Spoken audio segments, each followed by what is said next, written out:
इतना बड़ा दर्जा है रब को याद करने में। इसीलिए ये मेरा रब उसी को तौफीक देता है इस ज़िक्र की कि जिसका ज़िक्र वो कबूल करता है। और फिर जब ज़िक्र वालों का ज़िक्र कबूल होता है तो फिर अल्लाह ताला उन्हें अपने रंग में रंग लेता है, वो अपने रब के हो जाते हैं और रब की सारी कायनात उनकी हो जाती है।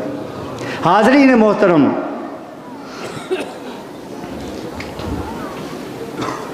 जिस अजीम हस्ती के ज़िक्र के लिए आप यहाँ जमा हुए, इस अमल को मज़ीद समझने के लिए आपको ये भी समझना पड़ेगा कि उस ज़ात की अज़मत, उसके बंदे से मोहब्बत, उसके इनामात क्या हैं।